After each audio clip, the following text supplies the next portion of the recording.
हरे कृष्णा। महाभारत के डे 49 में आपका स्वागत करते हैं। आज का जो विशेष प्रसंग है, कई बार हम देखते हैं कि भगवान राम कुछ फिलॉसफी बताते हैं, भगवान श्री कृष्ण कुछ चर्चा करते हैं, और कई बार हम देखते हैं कोई साधु संत ऋषि मुनियों की भी चर्चा सुनते हैं। खास करके इस दिवाली के शुभ अवसर पे, जिस दिन दिवाली के दिन हम देखते हैं लोग क्या करते हैं, माँ लक्ष्मी का पूजा करते हैं और महालक्ष्मी से क्या बोलते हैं कि हमारे घर में धन संपत्ति बनी रहे। लेकिन क्या आपने कभी सुना कि महालक्ष्मी ने क्या बताया कि कैसे मैं आपके घर में रह सकती हूँ? वो 4 प्रश्न जो रुक्मिणी जी ने पूछा, क्या पूछा? पहला कि हम आपको कैसे प्राप्त कर सकते हैं, दूसरा कैसे हम लक्ष्मी को बढ़ा सकते हैं, ग्रो को, तीसरा कैसे उसको मेंटेन कर सकते हैं, और चौथा आप कैसे हमेशा निवास करेंगे, नित्य निवास। वो 4 प्रश्नों के उत्तर स्वयं रुक्मिणी देवी पूछ रही हैं। रुक्मिणी देवी कौन है ये भी जानेंगे, और महालक्ष्मी से पूछ रही है, और महालक्ष्मी आज इस प्रश्नों का उत्तर देंगी। तो चलते हैं इसी प्रसंग को लेकर कि लक्ष्मी देवी ने क्या बताया कि हम अर्थ का मतलब क्या होता है ये भी समझेंगे, कैसे प्राप्त कर सकते हैं। दान देने का वचन देने के बाद ना देने से क्या हानि। कई बार हम देखते हैं लोग दान करते कि हम देंगे और फिर नहीं देने से इससे क्या जीवन में कष्ट आ सकता है। यमराज का दर्शन करने के बाद भी वापस आ जाना। ओह, यमराज का दर्शन कर लिया फिर भी वापस आ जाना, ऐसा कैसे हो गया? इन्हीं सभी प्रसंगों को लेकर के आज का हम महाभारत का ये जो सेशन है स्टार्ट करते हैं। भगवान श्री कृष्ण, श्रीमती राधा रानी जो कि सारी लक्ष्मियों की स्रोत हैं, भगवान श्री लक्ष्मी नारायण, व्यासदेव, श्रील प्रभुपाद और गुरु शिष्य परंपरा को स्मरण करते हुए मंगलाचरण करेंगे। नारायणं नमस्कृत्यं नरं चैव नरोत्तमं देवीं सरस्वतीं व्यासं ततो जयम् उदीरये। हरे कृष्ण। तो हम लोग जो बात कर रहे हैं कि किस पर्व की, कल तक हमने शांति पर्व देखा था। आज हम एक और पर्व देखने जा रहे हैं जिसका नाम है अनुशासन पर्व। जैसा कि मैंने आपको बताया है 18 पर्व हैं इस महाभारत में। पहला पर्व हमने क्या देखा था? आदि पर्व। दूसरा पर्व सभा पर्व। तीसरा पर्व उद्योग पर्व। चौथा भीष्म पर्व। पांचवा द्रोण पर्व। छठा कर्ण पर्व। सातवां शल्य पर्व। आठवां स्त्री पर्व। और ऐसे करके अभी हम शांति पर्व के बाद ये कौन सा पर्व देख रहे हैं? अनुशासन पर्व। बीच में वन पर्व भी छूट गया। वन पर्व और विराट पर्व 2 और थे, टोटल आपके हो गए। ये 13वां पर्व चल रहा है। और ऐसे कुल मिला के अभी 5 पर्व और हैं। आश्वमेधिक पर्व, आश्रम वार्षिक पर्व, मौसल पर्व, महाप्रस्थानिक पर्व और स्वर्गारोहण पर्व। तो टोटल 18 पर्वों का ये महाभारत है। ये 13वां पर्व है अनुशासन पर्व। इसलिए मैंने पर्वों के नाम दे दिए कि कुछ लोगों ने प्रश्न किया कि पर्व के प्रभु जी कौन सा पर्व चल रहा है, कहाँ से आप बता रहे। तो जो भी अगर आपको कहीं भी कोई क्वेश्चन रहे आप प्लीज कमेंट कर दीजिएगा, मैं उसका आंसर देने का प्रयास करता हूं, और नहीं तो फिर बाद में कभी आंसर दे दूंगा। सबसे पहले लक्ष्मी जी के बात करने से पहले, क्योंकि कई बार कल ही एक प्रसंग आया, कई लोग अक्सर क्या होते हैं, बात करते हैं कि हमको, हाँ प्रभु जी हम आपको दान देंगे। कई बार लोग कहते हैं कि हाँ गुरुकुल के लिए दान देना चाहिए। कई बार हम देखते हैं कि लोग इस प्रकार की बड़ी बड़ी डींगे, जैसे हमने देखा ना, सेखी हाक देते हैं कि हाँ हम तो दान देना चाहते ही हैं, और दान देने के लिए। ऐसा बोलने के बाद अगर हम ब्राह्मण को दान नहीं देते हैं, क्या होता है? चलिए महाभारत के इसी प्रसंग में चलते हैं। अनुशासन पर्व का ये 9वां चैप्टर है, और युधिष्ठिर महाराज भी ऐसा पूछ रहे हैं। क्या पूछ रहे हैं? भीष्म पितामह जो कि बाणों की सैया पे लेटे हुए हैं, और पूछ रहे हैं जो लोग ब्राह्मणों को कुछ देने की प्रतिज्ञा कर लेते हैं, चाहे थोड़ा दें या ज़्यादा दें, पर जिन्होंने प्रतिज्ञा कर ली कि हाँ हम आपको दान देंगे, यदि वो संकल्प करके भी दान नहीं देते हैं तो क्या होता है? संकल्प कर लिया, एक बार आपने बोला कमिटमेंट देने का, उसके बाद भी अगर हम दान नहीं देते हैं तो क्या होता है? तो भीष्म जी कहते हैं जो थोड़ा या अधिक दान देने की प्रतिज्ञा कर लेता है उसकी, और अगर वो दान नहीं देता है तो जैसे क्लैब्यम, जैसे एक नपुंसक अगर संतान की उत्पत्ति की बात करे तो वो निरर्थक है, वैसे उसके सारी जो ऐसे बोल करके अगर दान नहीं देता है उसकी सारी जो क्रियाएं हैं वो चेष्टा जो है जीरो हो जाती है। वो व्यक्ति अपने जन्म के दिन से और मृत्यु के दिन तक जो भी उसने पुण्य कर्म किए हैं सब वो क्या हो जाते हैं, क्या कहते हैं, वो सारा पाप से नष्ट हो जाता है। सारा इतना हम पाप कर लिए होते हैं, सोचिए कि एक प्रतिज्ञा मात्र करने से क्या होता है। और इस विषय में कहते हैं कि इतिहासकार विप्र लोग क्या बताते हैं, मैं तुमको सुनाता हूं। और ये कहते हैं कि सियार और वानर की कथा, एक सियार और बंदर क्या चर्चा कर रहे हैं वो मैं आपको सुनाता हूं। तो सियार जैसे कि हम जानते हैं मोस्ट बेकार या एक प्रकार से तुच्छ प्राणी होता है, जैकल्स जिसको इंग्लिश में कहते हैं। वो एक बार शमशान घाट में मांस खा रहा होता है किसी शरीर से। जब वो इस प्रकार से घिनौना कार्य कर रहा होता है, जो पेड़ पे चढ़ा बंदर, जैसे हम जानते हैं बंदर मांस नहीं खाता है, वो जब देखा कि इसकी इतनी दुर्बुद्धि, ऐसी दुर्व्यवस्था है कि इसको ऐसे जीवन जीना पड़ रहा है कि एक सड़ा हुआ मांस खाना पड़ रहा है, तो वो पूछते हैं कि तुम्हारी आखिर ऐसी दुर्गति हुई कैसे? तुमने ऐसा क्या कर्म किया था कि तुमको इस जन्म में सियार का जैसा जन्म लेना पड़ा? जब इस प्रकार से वो पूछता है तब ये जो बोलता है सियार, ध्यान देने वाली बात है, ध्यान, सियार कहता है कि मैं जो था मैंने ब्राह्मणों को देने की प्रतिज्ञा करके वह वस्तु उन्हें नहीं दी थी, इसी के कारण मैं इस पाप योनि में आ पड़ा हूं, और उसी पाप से भूखा होने पर मुझे इस तरह का घृणित भोजन करना पड़ रहा है। कि मैं क्यों इतना घृणित भोजन कर रहा हूं मेरे मित्र, क्योंकि मैंने ब्राह्मण को दान देने का वचन दिया था पर दान नहीं दिया।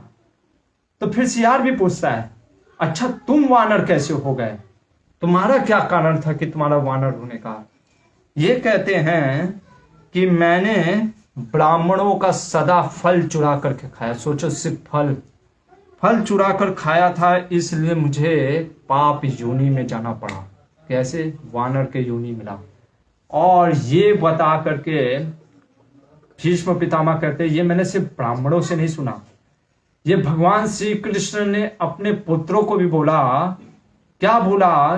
कि कभी भी किसी ब्राह्मण का धन नहीं चुराना चाहिए। ब्राह्मण कहने का मतलब है जो वैष्णव, जो भगवान के लिए कार्य में यूज होने वाला धन, चाहे वो लक्ष्मी, किसी भी प्रकार का हमें वो उस प्रकार से चोरी नहीं करना चाहिए। अगर ब्राह्मण का या मंदिर का हम पैसा चोरी करते हैं तो क्या होता है, ये भगवान श्री कृष्ण अपने पुत्र को बताते हैं और कहते हैं, क्या बताते हैं, इस पे एक कथा बोलते हैं। बात उस समय की है जब द्वारिकापुरी बन गई थी, और एक बार भगवान श्री कृष्ण के पुत्र संभव और अनेक उनके जो पुत्र लोग थे वो खेलने के लिए जाते हैं। कहाँ? आज बाहर निकल करके कुएं के पास, कुआं नहीं मतलब कि एक सरोवर के पास वो जा करके खेल रहे थे। अचानक से उनको एक दिखता है, क्या? घास फूस से पूरा ढका हुआ कुआं। और वो सोचते हैं कि अरे इसमें क्या है। तो वो जब घास फूस को बहुत प्रयत्न से निकालने लगते हैं तो उनको कुएं के अंदर एक बहुत बड़ा गिरगिट, लिजार्ड भी कह सकते हैं, वो उनको वहां पे दिखाई देता है, जो कि पर्वत के जैसा महान बड़ा गिरगिट था। ये सारे जो उनके पुत्र थे भगवान श्री कृष्ण के, ये सभी प्रयास करते हैं किसी प्रकार से वो गिरगिट को निकालने का, पर गिरगिट निकलता नहीं है। बहुत प्रयास करने के बाद भी चेष्टा करते हैं, जब गिरगिट नहीं निकलता है तब क्या करते हैं, तब ये जो सारे भगवान के पुत्र होते हैं कृष्ण के, वो जाते हैं और भगवान श्री कृष्ण से बोलते हैं। क्या बोलते हैं? भगवान श्री कृष्ण से कहते हैं कि हे पिताजी, जो हम ये एक कुएं में गिरगिट को पड़ा हुआ देखे हैं और हमारी चेष्टा करने के बाद भी, बहुत सारी चेष्टा करने के बाद भी हम उसको निकाल नहीं पा रहे हैं। तो जब इस प्रकार से उन्होंने सुना तो भगवान श्री कृष्ण स्वयं जाते हैं और देखते हैं कि हाँ सही में एक पड़ा हुआ है। तो इसको सोच करके भगवान फिर उस जो गिरगिट को था अपने क्या बोलते हैं हाथों से ही, वो तो भगवान है, अपने हाथों से वो कुएं में हाथ डालते हैं और वो गिरगिट को निकाल करके, जैसे ही भगवान के हाथ का स्पर्श होता है, देखो स्वयं भगवान देवकी नंदन का हाथ का स्पर्श हुआ, क्या हुआ, वो जो गिरगिट था वो एक राजा के रूप में बन गया। भगवान ने पूछा, अरे आपका तो स्वरूप इतना सुंदर, इतना मनमोहक, आप कैसे ये गिरगिट हो गए? तो वो बोलते हैं भगवान श्री कृष्ण को, और जब वो बताएं कि मैं तो राजा नृग हूं, मैं इस सहस्रों यज्ञों का अनुष्ठान किया हुआ वो राजा नृग हूं। जैसे ही भगवान उनका नाम सुनते हैं तो भगवान कहते हैं, हमने सुना है कि आपने तो अपने पूर्व काल में 1,00,000 गाय दान की, 100 गाय दान की और फिर से 100 गाय दान की, और ऐसी सिलसिला करते हुए जब आपने चौथी बार तो 80 लाख गाय का दान किया, इतना पुण्य कमाने के बाद भी आप ऐसा कैसे हो गया कि आप इस अवस्था में आ गए? जब ये पूछते हैं भगवान श्री कृष्ण तो ध्यान दीजिएगा राजा नृग क्या कहते हैं। राजा नृग कहते हैं, एक बार की बात है, एक ब्राह्मण थे, वो कहीं तो अपने परदेश दूर देश कहीं गए हुए थे। उनके पास जो एक गाय थी वो क्या हुई, वो उनके गौशाला से निकल करके, कई बार हम भी देखते हैं हमारे यहाँ से गाय दूसरे गौशाला चली जाती है या खेत में चली जाती है, तो उस तरीके से वो गौशाला से निकल करके वो गाय क्या हो गई, हमारे जहाँ पे गौशाला था उस झुंड में आ गई। और उस समय मेरे ग्वालों ने दान की हुई जो मंगाई गाय थी उस 1,000 गौ में वो भी शामिल हो गई। अभी मैंने क्या किया, अभी मैं तो गाय का दान करता था, मैंने 1,000 गाय दान की और उसमें से वो भी गाय मैंने एक ब्राह्मण को दान कर दी। इधर बीच क्या होता है, जब ये गाय दान दे दी तो जो ब्राह्मण थे जिनकी ये गाय थी, जब वो आते हैं अपने गौशाला में, देखते हैं कि गाय नहीं है, तो वो क्या करेंगे, ढूंढते हैं, पता करते हैं। बाद में पता चलता है कि गाय तो दूसरे गौशाला में बंधी है, तो निकालने लगते हैं। तो दूसरा ब्राह्मण कहता है, अरे भाई कहाँ से ये गाय निकाल रहे हो, ये तो मेरे को राजा ने दी है। ऐसा हम भी कई बार बोलते हैं, हमारे गुरुकुल के बच्चे कुछ मिल जाता है, कहते कि नहीं नहीं प्रभु जी, हमको तो ये प्रभु जी ने दिया है। तो अभी प्रभु जी को भी नहीं पता होता है कि उन्होंने किसी दूसरे का वस्तु उसको दे दिया। उसी प्रकार से यहाँ पे राजा ने उस ब्राह्मण के गाय को ना जानते हुए दूसरे ब्राह्मण को गाय दे दी। ये ब्राह्मण जाता है राजा के पास, दोनों ब्राह्मण चलते हैं। तो वो जो ब्राह्मण होता है, वो पहला ब्राह्मण, वो कहता है कि सुनिए, ये जो गाय आपने दान दी राजा, वो दरअसल मेरी थी, आपने ऐसा कैसे उसको दान में दे दिया। जब राजा को ये पता चलता है कि अरे ये सही में ये गाय तो इस ब्राह्मण की थी, तो जिस ब्राह्मण को उन्होंने गाय दान में दी थी, उस ब्राह्मण को कहा क्या कहते हैं कि मेरी आपसे प्रार्थना है कि इस गाय के बदले आपको मैं 10,000 गाय दे रहा हूं। कितना? 10,000 गाय देता हूं, यह वापस आप कर दीजिए। पर ये सुनकर के वो जो ब्राह्मण होता है वो कहता है कि यह गाय जो है बहुत ही सुंदर है, ये पूरा दूध देने वाली है, ये सीधी सादी है और दयालु स्वभाव की है। इस गाय का दूध इतना मीठा है और इस गाय का दूध से मेरा जो पुत्र है उसका क्या हो रहा है, उसका पालन पोषण हो रहा है, इसलिए मैं ये गाय नहीं दे सकता। आप कह सकते हो अरे ये तो राजा है, बोल सकता था ना कि देना ही पड़ेगा। नहीं, हमें समझना पड़ेगा, जब कोई चीज हम दान दे देते हैं, न ममा, जैसे बोलते हैं ना, इदम ना ममा, कहते हैं अब ये मेरा नहीं है। ये नहीं कि कई बार हम ऐसा होता है कि हम देने के बाद भी अपना स्वामित्व बनाए रखे रहते हैं, नहीं नहीं मैंने दिया था ना, अभी मेरे को दो वापस। ऐसा नहीं था, तो क्योंकि अब वो उनका अधिकार में नहीं था, वो ब्राह्मण के अधिकार में था। तो जब इधर ये गाय ब्राह्मण को नहीं, जब ब्राह्मण नहीं मानते तो फिर वो पहले वाले ब्राह्मण से कहते हैं कि मैं आपको 1,00,000 गाय देता हूं। ये पहले वाले, आप उस गाय को भूल जाइए। वो कहते हैं कि मैं दान नहीं लेता राजाओं से, मैं अपने लिए धन का उपार्जन करने में समर्थ हूं। देखिए, ऐसा जरूरी नहीं है कि हर एक ब्राह्मण भीख ही मांगता था। हर ब्राह्मण अपने कर्तव्य के साथ, धर्म के साथ, स्वधर्म के साथ लगा हुआ रहता था। जैसे कि ये ब्राह्मण भी हम देखते हैं, कहता है कि मैं भीख नहीं मांगता हूं, मुझे तो बस वही गौ दे दीजिए जो आपने इसको दी है। मैंने उसे सोना, चांदी, रथ और घोड़े सब कुछ देना चाहा, परंतु वो उत्तम ब्राह्मण कुछ ना लेकर चला गया। देखो कितना मतलब सेटिस्फैक्शन होता था उस समय के ब्राह्मणों का, चरित्र इतना महान था।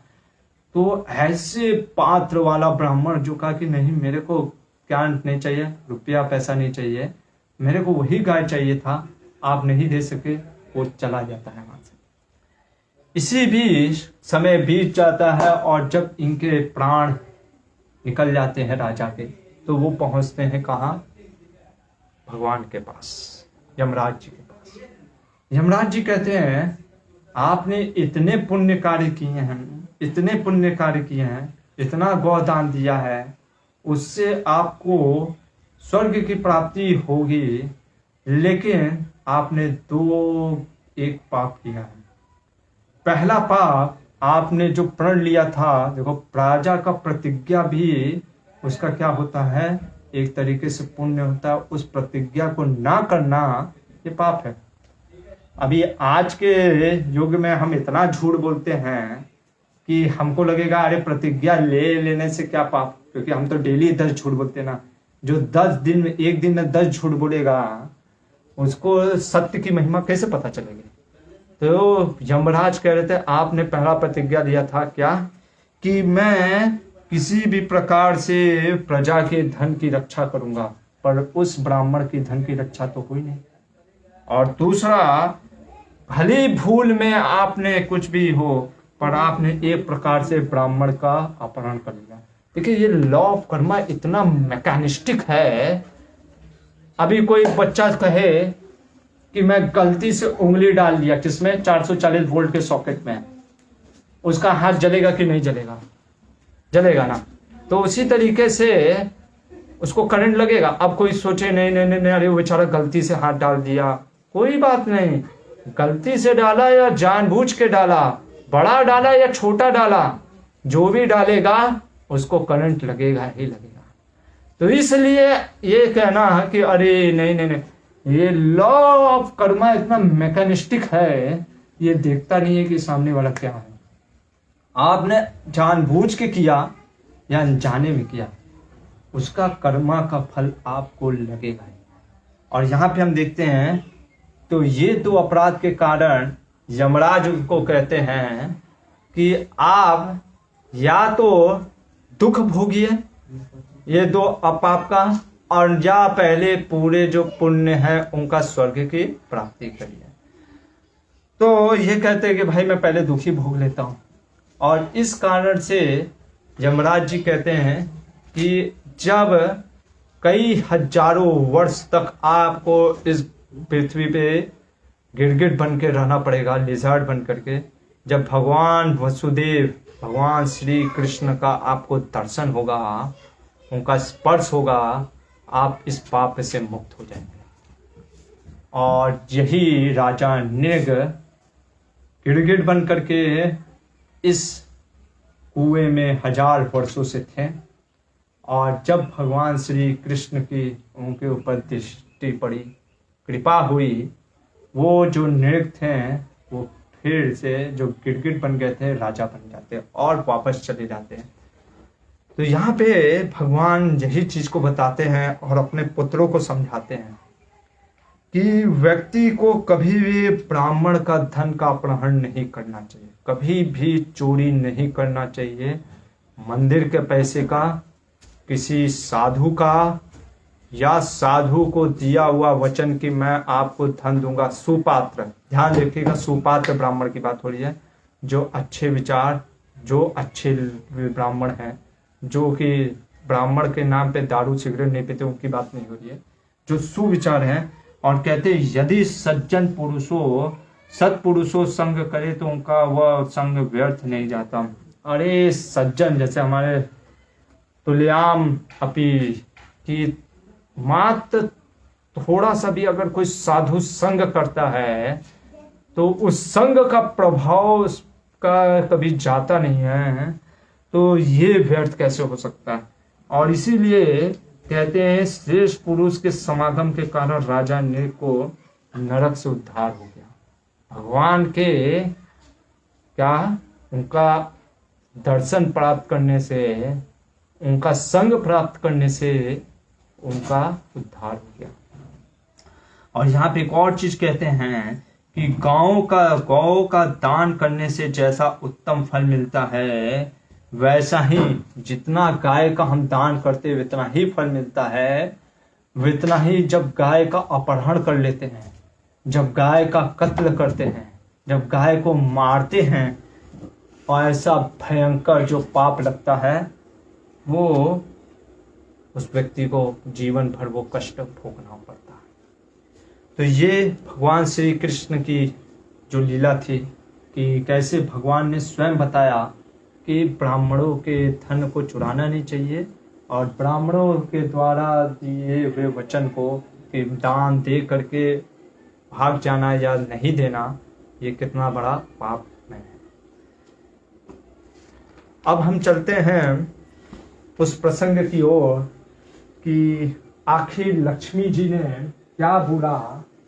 इस प्रसंग को आप अनुशासन पर्व के चैप्टर 11 में पढ़ सकते हैं।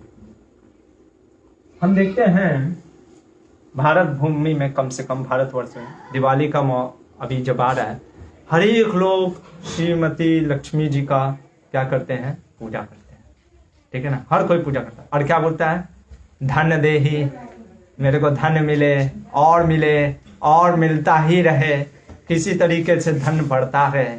हमारे गुरुकुल के बच्चे लोग भी, जैसे मैं पूछूंगा कितने को धन चाहिए, देखो सभी हाथ खड़ा करके। तो लेकिन कई बार लोग कहते हैं कि अरे धन तो बेकार है, धन पाप का जड़ होता है।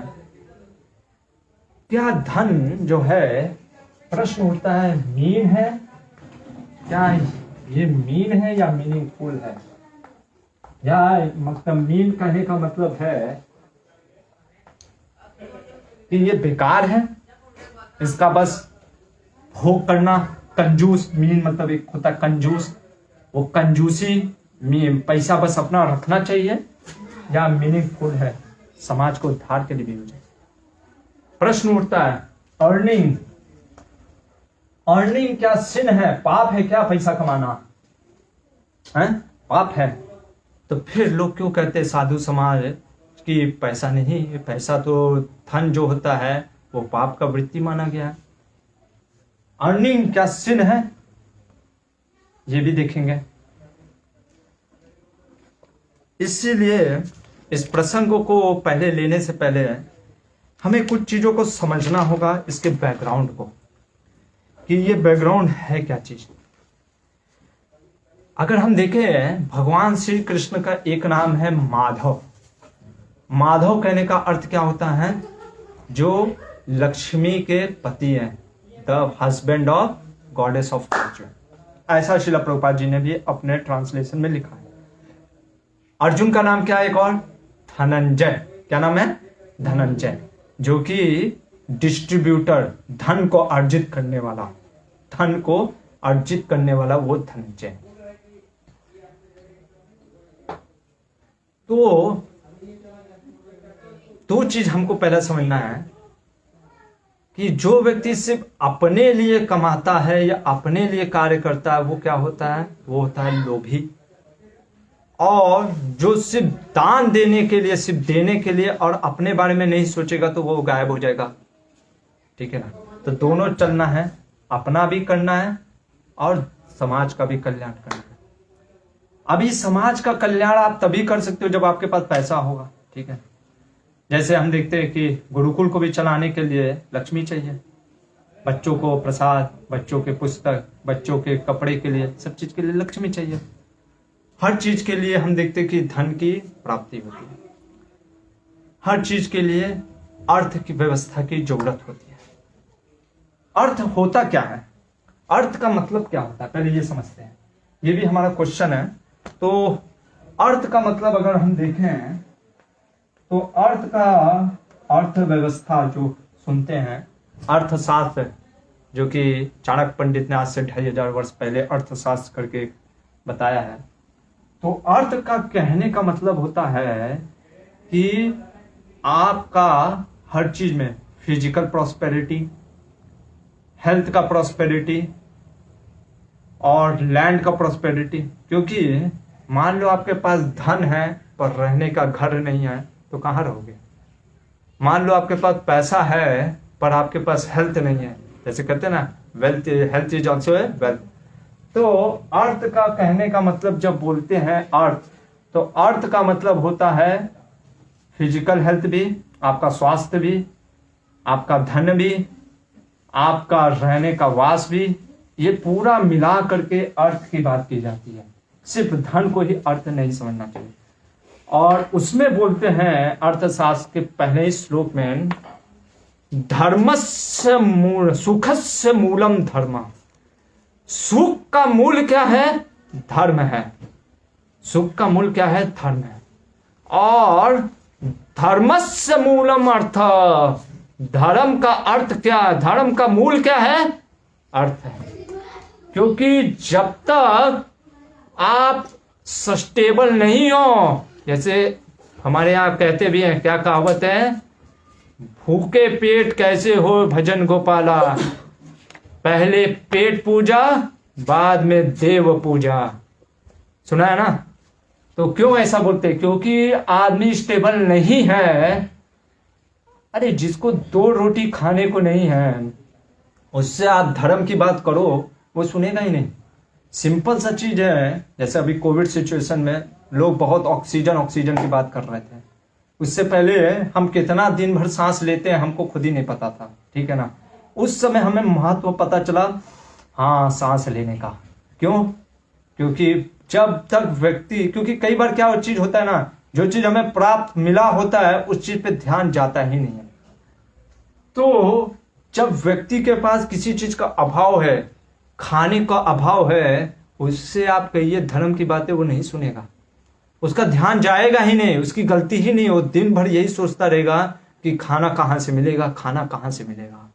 इसीलिए ये बहुत जरूरी है, चाहे एक मंदिर को चलाना हो, चाहे गुरुकुल को चलाना हो, चाहे कहीं भी कुछ भी चलाना हो, धन की जरूरत पड़ती ही है, अर्थ की जरूरत पड़ती ही है। बिना अर्थ के हम जी नहीं सकते। इसलिए मनी मीन है या मीनिंगफुल, ये हमें सोचना है कि कैसे हम उसका यूज करते हैं। अर्निंग इज नॉट अ सिन। धन कमाना या धन का एकत्रित करना ये गलत नहीं है। धन को कैसे खर्च करते हैं, धन का व्यय कहाँ करते हैं, कैसे हम उसका यूज करते हैं, किस पर्पस के लिए यूज करते हैं, वो मैटर करता है। साथ उसके बारे में बोलता है कि धन को, जैसे हम देखते हैं श्रील प्रभुपाद जी हमारे, एक बार किसी ने फोटो लिया कि एक स्वामी थे, वो धन को ऐसे कर रहे थे, फोटो खिंचवा रहे थे और सब लोग कर रहे थे, देखो कितने महान स्वामी है, इनको धन से शक्ति नहीं है। हमारे श्रील प्रभुपाद जी कहते हैं कि मेरा ऐसे फोटो खींचो, सारे धन को मैं ऐसे गले लगा रहा हूं और सभी जगह फोटो खींच करके न्यूज़पेपर में दे दो। तो इसका मतलब क्या? आप कहोगे श्रील प्रभुपाद जी कामी थे, धन के लोभी थे? नहीं, प्रभुपाद जी कहते ये सारा धन क्योंकि किसका है, वो लक्ष्मी नारायण का है, मैं सारा ये लक्ष्मी किसमें, भगवान के लिए यूज करूंगा। तो इसलिए कहा ना, अर्निंग इज ए सिन, शायद हम सही से समझ नहीं पाए। और इसी चीज को आज हम समझेंगे स्वयं महालक्ष्मी जी से। लक्ष्मी जी क्या बोलती हैं कि धन कैसे कमा सकते हैं, क्या कमा सकते हैं। उससे पहले लक्ष्मी जी के बताने से पहले हम पता करते हैं कितने प्रकार की लक्ष्मी होती हैं। जैसे 9 दुर्गा, अभी 9 दुर्गा का हमने 9 दिन से उपासक किया था। आज हम 8 अष्ट लक्ष्मी की बात करेंगे। किसकी? अष्ट लक्ष्मी, 8 प्रकार की लक्ष्मी है। आप कहेंगे प्रभु जी ये कहां से आ गया? ये होता है, इसीलिए कई बार अगर आप पाओगे कि दुर्गा की पुत्री है लक्ष्मी, तो हमें कंफ्यूज नहीं होना चाहिए किस लक्ष्मी की बात हो रही है। पहला लक्ष्मी होती है महालक्ष्मी। कौन होती है? महालक्ष्मी। महालक्ष्मी कहने का मतलब वो है जो नारायण के साथ रहती हैं, जो कि सभी लक्ष्मियों की स्रोत हैं। ये महालक्ष्मी जो कि सारे एनर्जी का सोर्सेस हैं। ये स्वयं जैसे भगवान का भी होता है ना, जैसे आदि भगवान कौन? कृष्ण। कृष्ण के भी कई स्रोत हैं, ठीक है ना।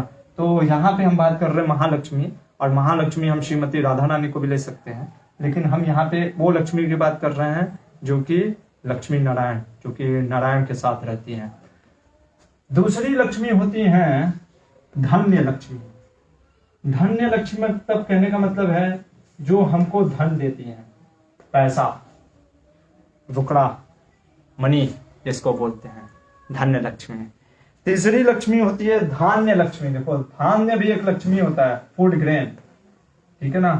धान्य नहीं होगा, पैसा होने से भी क्या होता है, खाना तो हमको वही है ना। क्या खाओगे? रोटी ही खाओगे ना, कि वो ये सब मोबाइल या कंप्यूटर खाएंगे? नहीं, धान्य ही चाहिए, उसके लिए धान्य की जरूरत है। और हम देखते हैं कि कई बार जैसे आप कहीं बड़े, कहीं ऐसी जगह जाओ जहाँ पे एक ही होटल है, ठीक है, जैसे खास करके हाईवे वाईवे में कभी हम लोग एक बार गए किसी, तो वहाँ पे देखोगे रोटी वोटी का दाम कितना महंगा रहता है, क्योंकि उनको पता है यहाँ पे कोई खाने पीने का है नहीं, तो बढ़ जाता है दाम, ठीक है। जो रोटी 10 रुपए का आपको यहाँ पे मिलेगा, वहाँ पे 100 रुपए में दे देंगे, क्योंकि उनको पता है आप नहीं भी चाहोगे तो भी खाना ही पड़ेगा आपको, कहीं आसपास है ही नहीं, तो ये डिमांड बढ़ जाता है। तो इसलिए धान्य लक्ष्मी। चौथी लक्ष्मी होती है गज लक्ष्मी। गज लक्ष्मी कहने का मतलब है कि वेल्थ ऑफ स्टेट, एक कंट्री का भी एक लक्ष्मी होता है। क्योंकि देखो जब तक देश में भी अगर लक्ष्मी नहीं होगा तो आपके पास कहाँ से होगा। जैसे हम देखते हैं कई बार कुछ साहूकार होते हैं, लोग जाते हैं उनसे क्या मांगते हैं, लक्ष्मी वो लेते हैं ना, कि हमको थोड़ा सा पैसा उधार में दे दीजिए, तो वो ये गज लक्ष्मी की बात। पांचवा लक्ष्मी होता है वीर लक्ष्मी। क्या, किस प्रकार का? वीर लक्ष्मी। वीर लक्ष्मी कहने का मतलब होता है वैलर, ये भी एक लक्ष्मी है। ताकत दिखाना, वैलर दिखाना, जैसे कि आर्मी के जो सोल्जर होते हैं वो भी वीरता होता है, तो ये भी एक लक्ष्मी होती है। फिर छठा होता है संतान लक्ष्मी। क्या होता है? संतान, इसको हिंदी में ही लिख देते हैं, संतान लक्ष्मी। संतान लक्ष्मी कहने का मतलब होता है, देखो आपके पास अगर संतान ही नहीं होगा, जैसे पहले बोलते थे ना अष्टपुत्री भवा, इस तरीके से आशीर्वाद देते थे, क्योंकि अगर आपके पास संतान ही नहीं होगा तो फिर आप किसके लिए कमा रहे, ठीक है। तो संतान भी एक प्रकार का लक्ष्मी होता है। फिर सातवां होता है विद्या लक्ष्मी। विद्या का भी, क्योंकि विद्या भी होना चाहिए, विस्डम, नहीं तो फिर आप क्रूर हो जाओगे, तो शासन के जैसा, दुर्योधन के जैसा। तो विद्या का भी होना बहुत जरूरी है। और आठवां है विजय लक्ष्मी। जो कि ये सारी लक्ष्मी हमें क्या देना चाहिए? विजय। किस पे विजय प्राप्त होना चाहिए? अपने काम, क्रोध, इन सभी चीज पे हमें विजय प्राप्त कर लेना चाहिए, तो अंत में हमें विजय। तो ये सनातन धर्म इन 8 लक्ष्मियों के बारे में बात करता है कि ये लक्ष्मी, महालक्ष्मी, धन्य लक्ष्मी, धान्य लक्ष्मी, गज लक्ष्मी, वीर लक्ष्मी, संतान लक्ष्मी, विद्या लक्ष्मी और विजय लक्ष्मी, ये 8 लक्ष्मी होते हैं। और कई बार हम सिर्फ एक ही लक्ष्मी की बात नहीं करते हैं, अलग अलग प्रकार के इन लक्ष्मियों का समूह होता है। तो अगर लाइफ में ग्रो करना है हमें, तो बैलेंसिंग बहुत जरूरी है। और इसलिए अब हम बात करेंगे ये 8 लक्ष्मी के बाद आखिर रुक्मिणी जी ने पहले पूछा क्या प्रश्न, वो देखते हैं, फिर लक्ष्मी की बात करते हैं। तो अगर हम देखें, ये चैप्टर 11 का पार्ट है।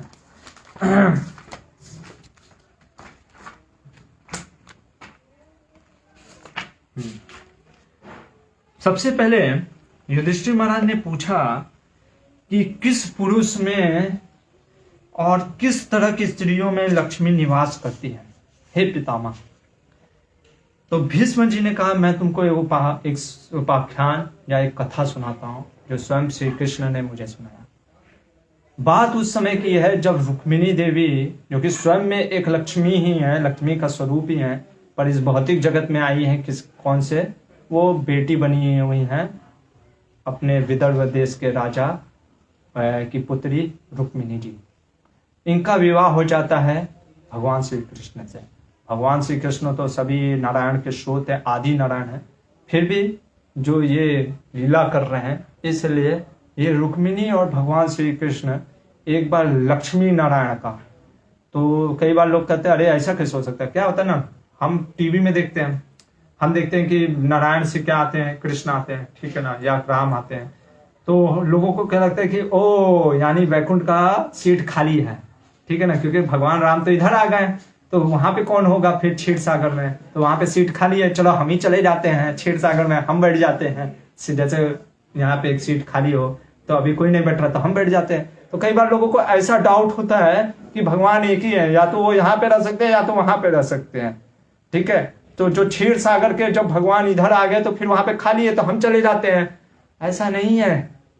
भगवान अनंत कोटि है, हर एक युग में, हर एक वैकुंठ में वैकुंठ अनंत है, वैसे भगवान की लीलाएं अनंत हैं, ब्रह्मांड में अलग अलग। जैसे भागवतम में कहते हैं भगवान के जो अनंत जो रूप है, अनंत लीलाएं, अनंत अवतार हैं। जीवन में हम बालू के कण को गिन सकते हैं, पूरे ब्रह्मांड में बालू जो हैं उनके एक एक कण को पहले तो गिनना बहुत मुश्किल है। मान लीजिए वो भी गिन जाए तो भी भगवान के अवतारों को नहीं गिन सकते। यानी भगवान के अवतार इतने अनंत हैं, और भगवान एक ही साथ गोलोक में भी रहते हैं, गोलोक निज निवास, गोलोक में भी रहते हैं, हमारे हृदय में भी रहते हैं परमात्मा के स्वरूप में, क्षीर सागर में भी रहते हैं, क्षीरोदक्षाय विष्णु। ये नहीं समझना चाहिए। तो जब रुक्मिणी और भगवान श्री कृष्ण लक्ष्मी नारायण के पास जाते हैं, रुक्मिणी जी ने प्रश्न किया महालक्ष्मी से। पहला प्रश्न ये आपको मिलेगा 11.4 में, चैप्टर 11 का ये वर्ष नंबर 4 है। पूछती हैं आप इस जगत में किन प्राणियों पर कृपा करती हैं, कहाँ निवास करती हैं, किन किन का सेवन करती हैं, और कैसे हम आपको हमेशा प्राप्त किया जा सके। कहने का मतलब है वेल्थ को कैसे एक्वायर किया जा सकता है, पहला प्रश्न। दूसरा प्रश्न, वेल्थ को कैसे ग्रो कर सकते हैं, लक्ष्मी को कैसे बढ़ा सकते हैं। तीसरा प्रश्न, कैसे लक्ष्मी को मेंटेन कर सकते हैं।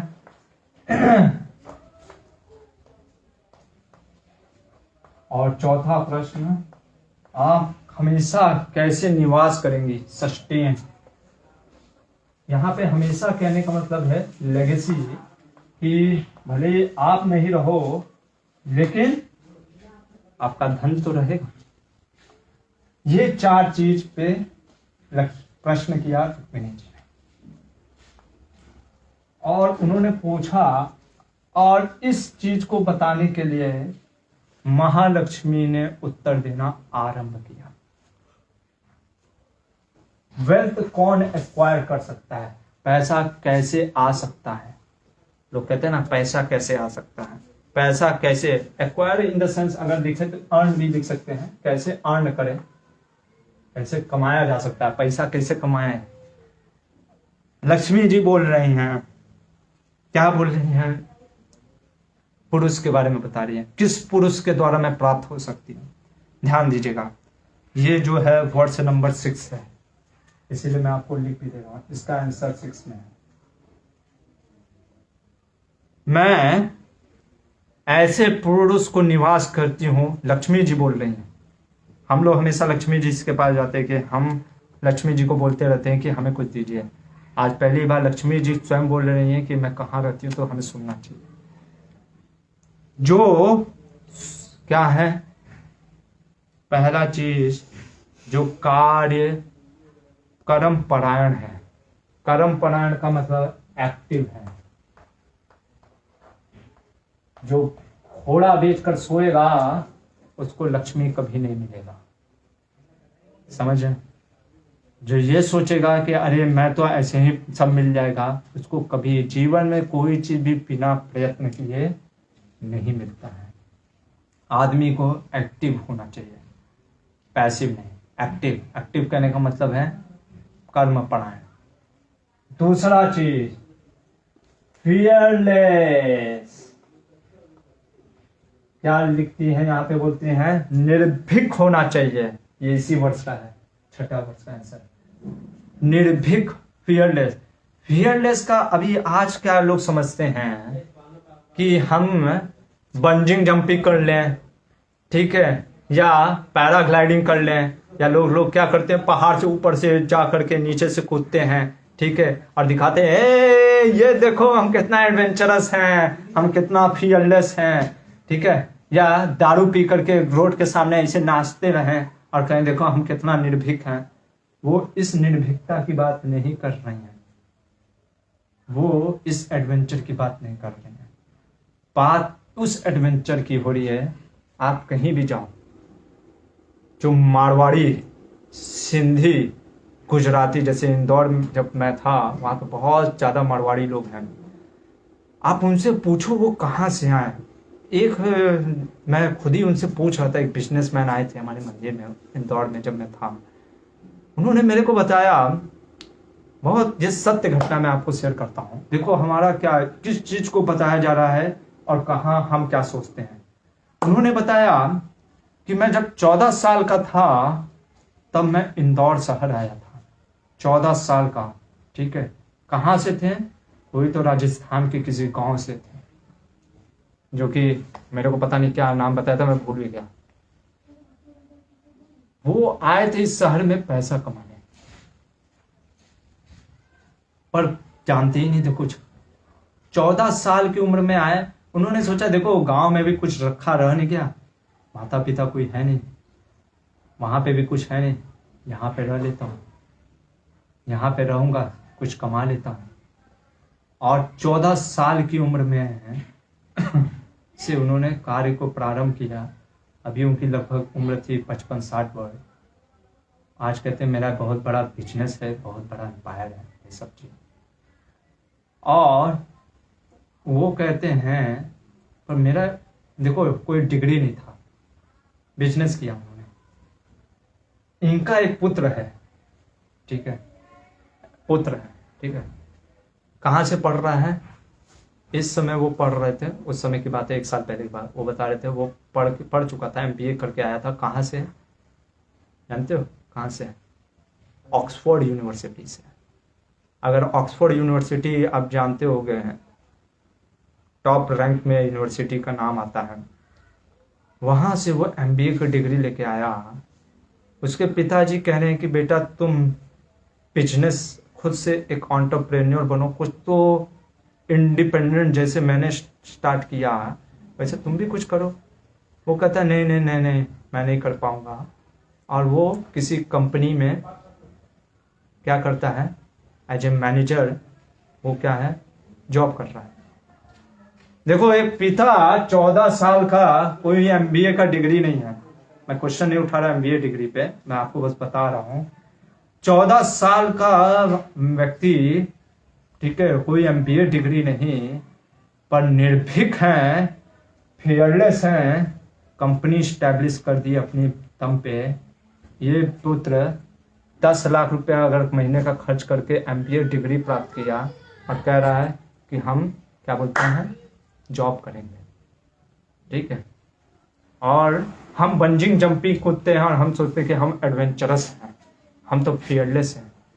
सोचो सोसाइटी हमारा कहाँ जा रहा है। आप देखोगे ऐसा नहीं, बहुत से लोगों की कहानी आप सुनोगे कि पहले के लोग फियरलेस थे, कम से कम आज भी हैं, मैं ऐसा नहीं कर रहा हूँ, पर हम फियरलेस को कुछ और समझते हैं। हम सोचते हैं कि बंजिंग जंपिंग करना या ये ऊपर पहाड़ से पैराग्लाइडिंग करना ये एडवेंचरस है। लाइफ में एडवेंचर, फियरलेस, जैसे विदुर जी भी विदुर नीति में कहते हैं, जो द्वंद्व को, जो भौतिक जगत के द्वंद्व, खुशी और गम को जो सहने की ताकत रखता है, वही वास्तव में फियरलेस है। ये चीज आता है। इसलिए बहुत जरूरी है व्यक्ति को फियरलेस होना चाहिए, निर्भीक होना चाहिए। ये उस निर्भीकता की बात कर रही हैं महालक्ष्मी। तीसरा चीज क्या बोलती है, कार्य कुशलता। कार्य कुशलता, कार्य कुशलता कहने का मतलब है कि आप जिस चीज के दक्ष हैं, जिस चीज के लिए आपका, जिसमें कॉम्पिटेंसी है, उसमें आप रूटेड रहो। जैसे मान लो मेरे एक मित्र ने मेरे को बताया कि एक अग्रवाल जी थे जिनका परंपरा से होटल चलता था, मतलब उनके पूरी फैमिली होटल का काम करती थी। अभी क्या हुआ, उनके एक मित्र ने कहा कि देखो हमारा एक मित्र है, वो देखो जनरल स्टोर, किराना का, ये कोविड की बात है शायद, क्योंकि कोविड में सब कुछ होटल वोटल सब, ठीक है, बंद हो गया। आप जनरल स्टोर का काम करो, किराना का काम करो, क्योंकि उस समय वही खुला रहता था, बहुत प्रॉफिट था।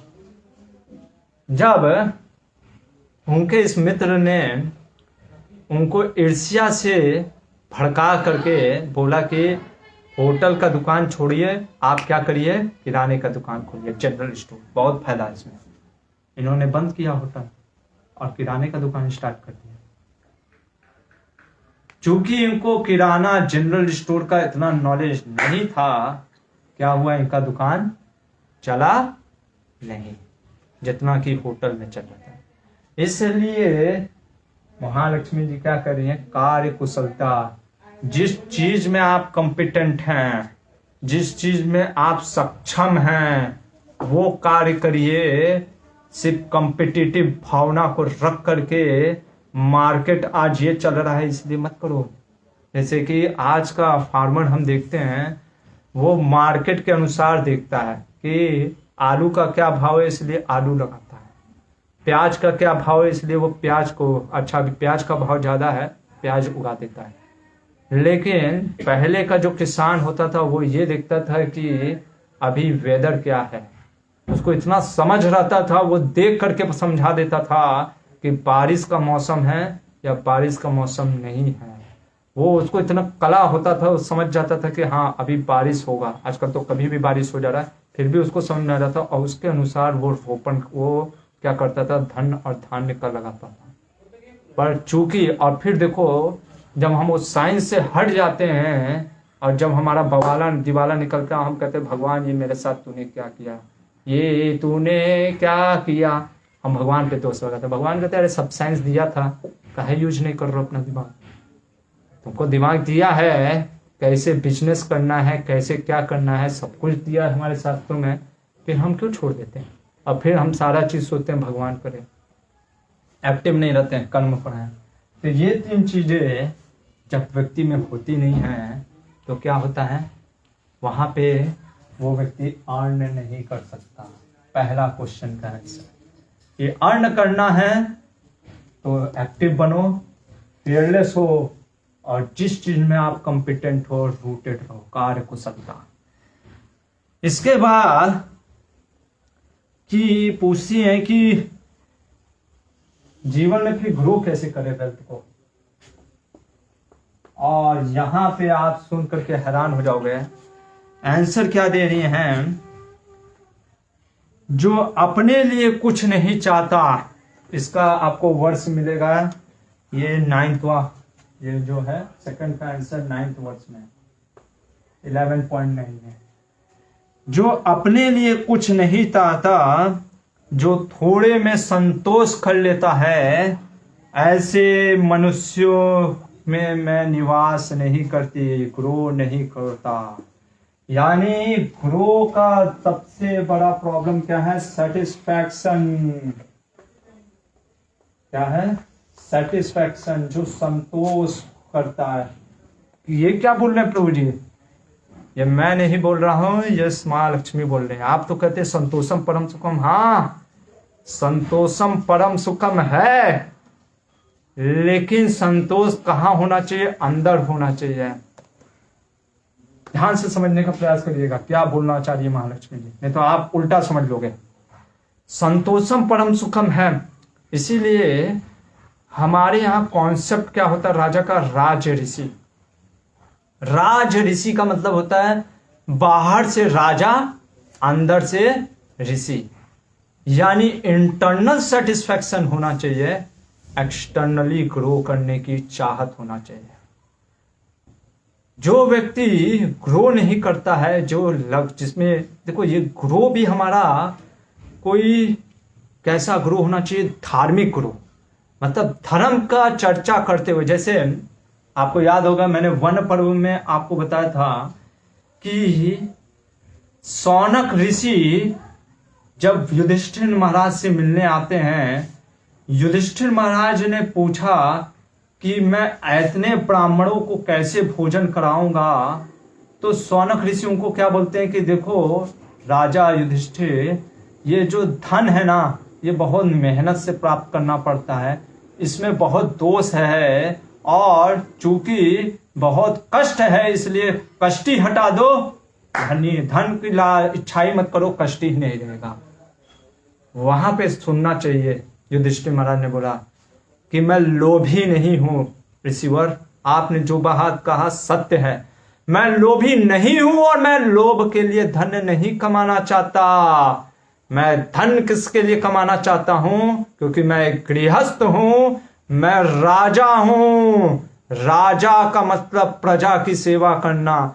अरे ये 80,000 ब्राह्मण भले ही संतुष्ट रह सकते हैं, पर मेरा धर्म कहता है कि इनको भोजन कराना है, इसलिए मैं धन प्राप्त करना चाहता हूं। ये युधिष्ठिर महाराज हैं, गांधी नहीं हैं। हमें समझना चाहिए। हम कई बार युधिष्ठिर महाराज को बेवकूफ समझते हैं, इनएक्टिव समझते हैं। नहीं, युधिष्ठिर महाराज बहुत महान थे। समहाउ अदर इतना दुष्प्रचार किया गया हमारे धर्मों का। अशोक, मैं बोलता हूं डायरेक्ट, अशोक ने मारा कलिंगा वार में। उनको प्रचार किया गया कि ये सब जगह टेम्पररी है। बुद्धिज्म ने, बौद्ध धर्म में टेम्पररी है, और उन्होंने क्या किया? छोड़ दिया।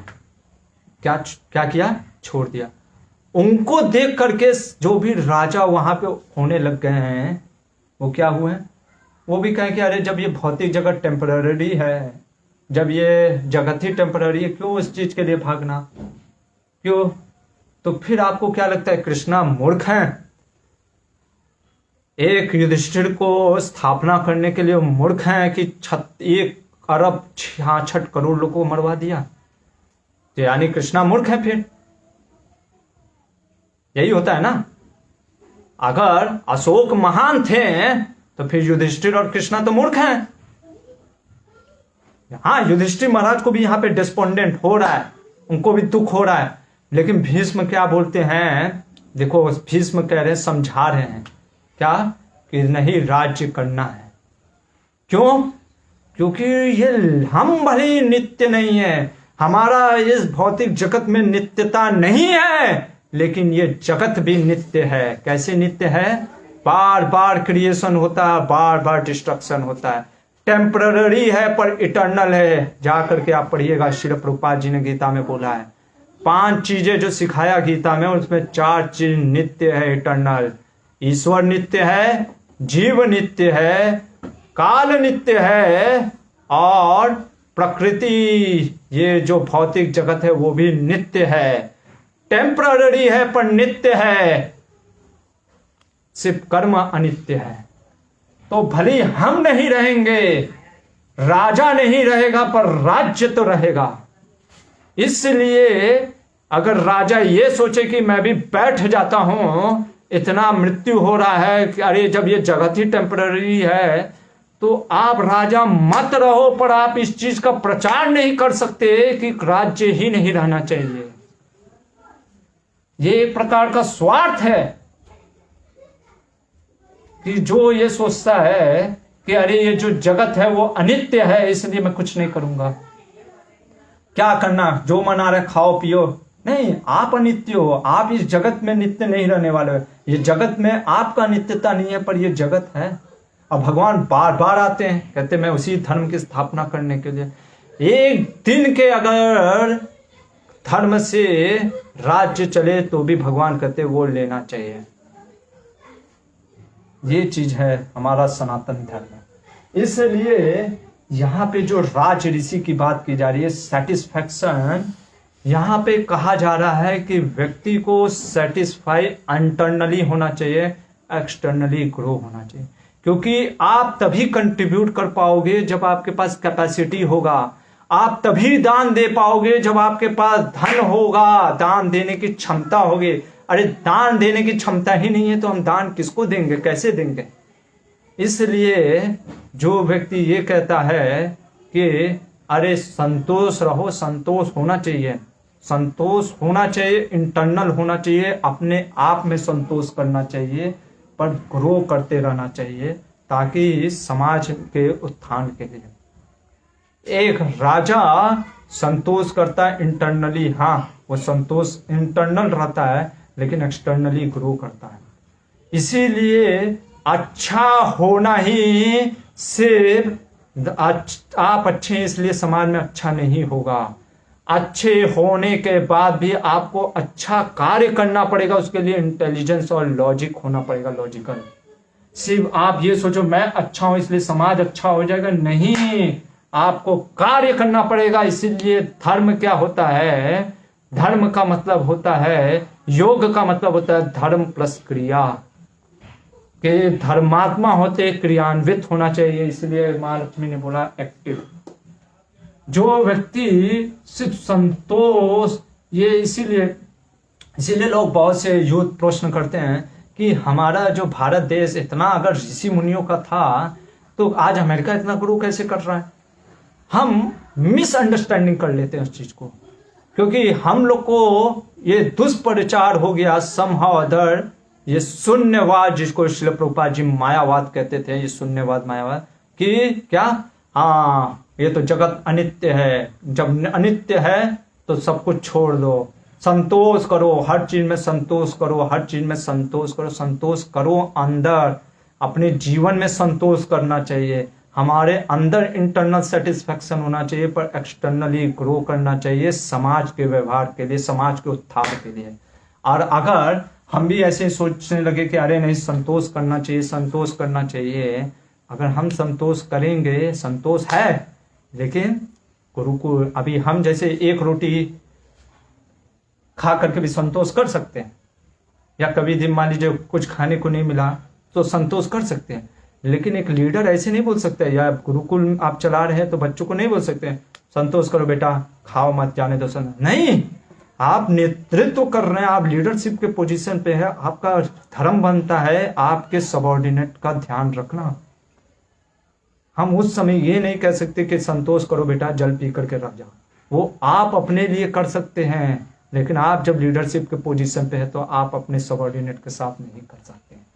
इसलिए जो सेटिस्फैक्शन होते हैं जो संतोष करते हैं, महालक्ष्मी करिए मैं वहां पे निवास नहीं करती हूं। हरे कृष्णा। तो ग्रो कैसे करते हैं? जब हमारे अंदर लगन होती है किस चीज की, कि हमको ग्रो करना है, हम ग्रो करना चाहते हैं। नॉट ऑब्सेशन, ऑब्सेशन नहीं है, और ना ही कोई गलत विचार से, बल्कि कैसे हम धार्मिक वे से। और देखो नारद मुनि, अगर आपको याद होगा राजसूय यज्ञ से पहले मैंने आपको बताया था नारद मुनि आते हैं युधिष्ठिर महाराज को। नारद मुनि कौन है? मैंने कल आपको बताया था, इसलिए नारद मुनि कौन है? व्यास देव के गुरु, वाल्मीकि के गुरु। अरे वो देव ऋषि, वो तो क्या है, वो तो ऋषि मुनि है, वो तो यहाँ कभी उधर रह, उनको क्या लेना देना। लेकिन वो आ करके राजा, वो पढ़ेंगे अगर हम तो एकदम आश्चर्यचकित हो जाएंगे कि एक सन्यासी देवर्षि नारद मुनि युधिष्ठिर को शिक्षा दे रहे हैं कि धन का संग्रह, लोक संग्रह के बारे में। तो वो बताते हैं कि अगर व्यक्ति को कभी अगर जैसे नया बिजनेस स्टार्ट करना है, तो अपने कोर जो धन है, जो उसका मुख्य धन है, उसका वो पूरी तरीके से उपयोग नहीं करना चाहिए। ऐसा ना हो कि सारा धन उसी में लगा दिया और फिर अगर वो बर्बाद हो गया बिजनेस, तो क्या होगा? जीरो, आपका पूरा पैसा डूब गया। तो ये नारद मुनि युधिष्ठिर महाराज को समझा रहे। तीसरा चीज, मेंटेन वेल्थ। वेल्थ को कैसे मेंटेन कर सकते हैं, और इसके उपलक्ष्य में महालक्ष्मी कहती हैं कि जो बड़े बूढ़ों की सेवा में तत्पर होते हैं, जो धार्मिक होते हैं, जो मन को वश में रखने वाले होते हैं, ऐसे लोगों के यहाँ मैं निवास करती हूँ। यानी मेंटेन अगर कैसे कर सकते हैं? वेल, अपने कैरेक्टर से। समा उधर आप देखोगे आज का समाज में जो वेल्दी लोग के बच्चे हैं, या तो वो नशा कर रहे हैं, या तो वो गलत संग में पड़े हुए हैं। क्यों? क्योंकि उनके पिता माता ने शायद वो चरित्र नहीं दिया, और चूंकि उनका माइंड इनबैलेंस है, कंट्रोल नहीं है, जो पैसा पिता ने कमाया उसको सब उड़ा रहे हैं, सब उड़ा रहे हैं। तो इसलिए हम देखते हैं से जो धनवान हो जाते हैं, वो क्या करते हैं? वो एक्स्ट्रावेगेंट, मतलब खर्चीले स्वभाव के होते हैं। हाँ, उड़ाते रहो उड़ाते रहो, बाप का पैसा मिला फ्री में उड़ाते रहो। तो इसलिए बहुत जरूरी है कि अगर जीवन में मेंटेन करना, चरित्रवान होना चाहिए। हम देखते हैं बहुत से लोग धार्मिक होते हैं, जैसे मारवाड़ी लोग, वो भगवान के लिए दान देते हैं, भगवान के मंदिरों गुरुकुलों के लिए दान देते। क्यों देते हैं? कि अगर लक्ष्मी को मेंटेन करना है, लक्ष्मी अगर हमें चाहिए, तो क्या है? कैरेक्टर होना बहुत जरूरी है। और चौथा चीज ये बोलते हैं कि सस्टेन कैसे कर सकते हैं। तो इसके उपलक्ष्य में 20वां श्लोक में महालक्ष्मी कहती हैं कि जो नारायण का, जो भगवान नारायण का सर्वप्रिय नारायण, यानी भगवान नारायण जो कि धर्म के चिन्ह हैं, सिंबल हैं, जहाँ भगवान नारायण होते हैं वहाँ मैं सस्टेन मतलब की रहती हूँ। इसीलिए आप देखोगे कि आज भी जो वेल्दी बिजनेसमैन होते हैं वो लक्ष्मी के साथ नारायण की भी पूजा करते हैं। समहाउ अदर हम आज सिर्फ लक्ष्मी की पूजा करते हैं पर नारायण की नहीं रहता है, नारायण की चर्चा हम नहीं करते। और इसीलिए हमारे अंदर वो जैसे हम देखते हैं कि जब समुद्र मंथन की लीला हुई थी, तो समुद्र मंथन की लीला में जब लीला जो समुद्र मंथन से प्रकट हुई, तो वो लक्ष्मी जी कहाँ गई? सभी लोगों को प्राप्त करना, असुर हो या देव, सभी उनको प्राप्त करना चाहता था। पर महालक्ष्मी जी, लक्ष्मी जी वो किसके पास जाती हैं? भगवान नारायण के पास। तो भगवान नारायण के पास जब वो जाती हैं, क्यों जाती हैं भगवान नारायण के पास? क्योंकि वो कहती है कि ये जो विष्णु है, ये जो नारायण है, सब में प्रॉब्लम है, बस भगवान नारायण में प्रॉब्लम नहीं है। पर इनके में एक प्रॉब्लम ये है कि ये किसी मेरे में भी आसक्ति नहीं होती। तो ऐसे भगवान नारायण जो कि विष्णु, जो कि धर्म पुरुष हैं, इसलिए जब हम नारायण के उपासक होते हैं, जब नारायण की उपासना करते हैं, जब भगवान कृष्ण के को प्रसन्न करते हैं, तब जो व्यक्त होता है वो हमेशा सस्टेन रहेगा। वो हमारे लेगेसी में, हमारे जन्मों तक, हमारे जन्म के बाद भी हमारे परिवार में बना रहेगा। ये कहने के बाद, ये तो पुरुषों का था, अभी महालक्ष्मी ये भी बोलती हैं कि स्त्रियों के पास कैसे मैं कहाँ कहाँ रहती हूँ। अभी आप कहोगे कि स्त्रियों को क्या लक्ष्मी रखने की जरूरत है, तो देखते हैं क्या बोलती हैं महालक्ष्मी जी कि स्त्रियों के लिए मैं कहाँ रहती हूँ, कहाँ स्टे करती हूँ। वेल इन वुमेन,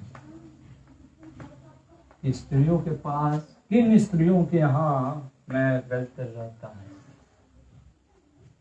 और ये आपका 11वें श्लोक में मिलता है, इसी अध्याय के 11.11 में। और क्या बोलती हैं लक्ष्मी जी कि जो गुणों से युक्त हो, यानी एक्शन सेंट्रिक।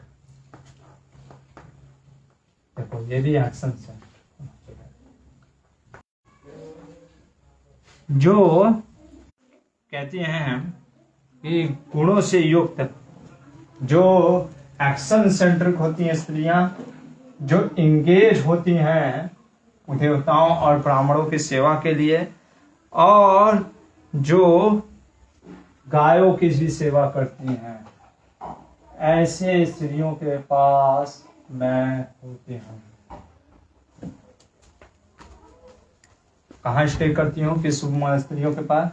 जो एक्शन सेंट्रिक होती हैं, जो इंगेज होती हैं, एसोसिएट करती हैं ब्राह्मणों के साथ, जो गायों की सेवा करती हैं, उनके पास मैं, वोमेन के पास भी रहती है।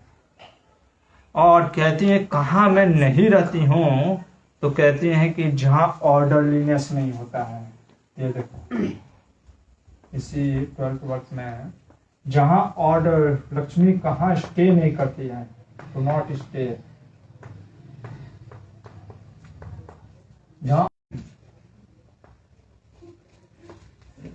जहाँ पे एक्शन विदाउट विजन होता है। जैसे हम कहते हैं vision without action is dream, तो action without vision is a nightmare. तो जहाँ एक्शन होता है पर विजन नहीं होता है, वहां पे मैं तो हमेशा पति पत्नी में हमेशा जहाँ लड़ाई झगड़ा और चलता रहता है, मैं वहां स्टे नहीं करती। और जो लज्जापूर्ण, कहीं भी रेकलेस, कहीं भी जाती हैं सेमलेस वे में, मैं वहां पे भी नहीं रहती। क्या कहने का मतलब है? ये बहुत ही गुह्यम चीज है, इसलिए मैंने लिख दिया हूं कि क्या कहना चाह रही हैं। इस चीज को मैं आपको समझाने का प्रयास करता हूं। 2 प्रकार का नेचर होता है। क्या होता है? 2 प्रकार का नेचर हमारे भारतीय, मतलब कि वैदिक संस्कृति में बताते हैं। एक होता है मैस्कुलिन, ये होता है पुरुषत्व, ये नेचर होता है, आदमी की बात नहीं की जा रही है। और ये होता है फेमिनाइन। फेमिनाइन मतलब होता है प्रकृति, मतलब स्त्रीयत्व। ये 2 प्रकार का नेचर होता है। मैस्कुलिन नेचर कहने का मतलब होता है जिसमें पुरुषत्व की भावना ज्यादा होती है। बहुत उस प्रकार का होता है, जैसे उसमें क्या होता है, रोष होता है, क्रोध होता है, परफेक्शनिज्म, ठीक है, वो परफेक्ट के बारे में सोचता है, वो मैस्कुलिन पुरुषत्व की भावना। ये स्त्री में भी हो सकता है और पुरुष में भी हो सकता है। किसी में ज्यादा, कई बार हम देखते हैं कुछ पुरुष जो होते हैं उनके अंदर फेमिनाइन नेचर ज्यादा होता है, ठीक है, पुरुष होते हुए भी स्त्रीत्व की ज्यादा भावनाएं होती है, वो इमोशनल होते हैं, ठीक है। और कई बार हम देखते हैं कि जो स्त्री भी होती है वो मैस्कुलिन नेचर ज्यादा होता है, तो उनमें अंदर पुरुषत्व ज्यादा होता है। तो ये दो प्रकार के नेचर होते हैं। हमारा जो इंडियन इकोनॉमी है वो फेमिनाइन इन नेचर होता है। जैसे शिल प्रभुपाद जी बोलते हैं, स्त्री का मतलब क्या होता है? एक्सपैंड करना, बढ़ना, एक्सपैंड करना। तो इसलिए एक्सपेंशन स्त्री का मतलब होता है। यहां पे कहने का मतलब ये है, जो मैस्कुलिन इन नेचर होता है वो क्या होता है? सिर्फ खर्च करने के बारे में, परफेक्शनिज्म, परफेक्ट। हरे कृष्णा, हरे कृष्णा। कुछ भी रुके बीच में तो प्लीज आप मेंशन कर देना कमेंट में, ठीक है? कोई मेंशन किया प्रभु कमेंट में? हाँ, ये बोर्ड अभी धुंधला आ रहा था। ओके ओके, ठीक है ना, क्योंकि ये बहुत जरूरी है जो मैं आपको बताने जा रहा हूँ। तो मैं आपको बता रहा था कि यहाँ पे, क्योंकि बहुत समझने का चीज है कि क्यों महालक्ष्मी ने बोला स्त्री के बारे में ये नेचर है। तो वही मैं आपको बता रहा हूँ कि जैसे मैं आपको उदाहरण से समझाने का प्रयास करता हूँ। ये कितना हद तक सही है या गलत मेरे को नहीं पता, ये मैंने ऐसा बस सुना है, अपने पुस्तकों में भी मैंने पढ़ा था। हमारे देश के दूसरे जो प्रधानमंत्री थे श्रीमान लाल बहादुर शास्त्री जी, तो क्या होता है कि एक बार उनसे, क्योंकि वो ऐसे प्रधानमंत्री थे जैसा आपने सुना भी होगा, बहुत ही पुरुषार्थवान, आज के प्रधानमंत्रियों की तरह नहीं, जो कि सिर्फ धन कमाने के चक्कर में, काला धन सब लेने के चक्कर में। तो वो क्या होते हैं कि एक बार उनसे कोई सज्जन मिलते हैं और कहते हैं मुझे कुछ धन की आवश्यकता है, क्या आप दे सकते हैं? तो वो कहते हैं कि देखिए मेरी तो आय है मात्र 30 रुपए है, उस समय की बात है, मेरी आय है मात्र 30 रुपए है, उसमें से मैं तो भले ही हूँ प्राइम मिनिस्टर, लेकिन जो भी मेरा धन होता है वो सब मैं अपने घर के होम मिनिस्ट्री को दे देती हूँ मतलब अपनी पत्नी को दे देती हूँ, वो फाइनेंस मिनिस्ट्री है हमारी, तो आप उनसे पूछो। तो जब वो गए वहां पे, उनके पत्नी से पूछा कि भाई कुछ धन मिल सकता है? तो बोली कितना रुपए चाहिए? क्या 300 रुपए? तो वो निकाल करके दे देती हैं 300 रुपए। तो लाल बहादुर शास्त्री जी को जब पता चलता है कि उनकी पत्नी ने 300 रुपए ला के दिया, वो पूछती है कि तुम्हारे पास इतना धन कहाँ से आया? वो कहती है कि आपके जो वेतन से 30 रुपए हम मेरे को मिलते थे, उसमें से 11 रुपए हम घर के लिए खर्चा कर देते थे और बाकी जो बचता था मैं वो रखती थी पूंजी के। तो उनसे मैंने जो पूंजी इकट्ठा की थी, लक्ष्मी मैंने पटोरी थी, मतलब संग्रह की थी, वो मैंने उस व्यक्ति को दिया। अब लाल बहादुर शास्त्री जाके बोलते हैं कि शायद मेरे घर की आयु आमदनी से 11 रुपए पे चल जाती, तो कृपया मेरे आमदनी को कम कर दी। खैर वो अलग चीज है। तो यहाँ पे हम देखते हैं जो फेमिनाइन नेचर होता है स्त्रियों में, जो फेमिनाइन नेचर जिनके अंदर होता है, वो क्या सोचती है? नेचुरली वो क्या होती है? भविष्य के बारे में फियरफुल होकर के सोचती हैं और इसलिए वो संग्रह भी करती हैं।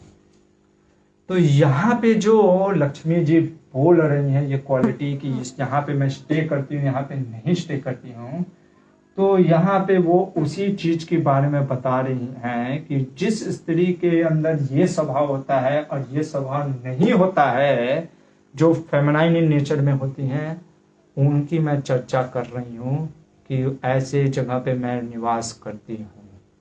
और जो स्त्री इंडिपेंडेंटली मैस्कुलिन इन नेचर में होती हैं, कि जैसे कुछ स्त्रियों से बात करो तो पैसे कि अगर आपको 50,000 रुपया मिल जाए, मैं सबकी बात नहीं कर रहा हूँ, मैं बता रहा हूँ मोस्ट ऑफ द लेडीज आज के, उनसे अगर पूछो जो इंडिपेंडेंट थॉट की हैं कि 50,000 का आप क्या करोगे, तो कहेंगे कि मैं मेकअप में यूज करूंगी, मैं ये करूंगी, मैं वो करूंगी, सारा 50,000 का वो बिल बता के आपको पूरा खर्चा कर देंगे। लेकिन एक जो स्त्री जो फेमिनाइन इन नेचर की होती है, जिसका स्वभाव, वो किसके बारे में सोचती है? पूरे भविष्य के बारे में, और वो क्या संग्रह के लिए सोचती है।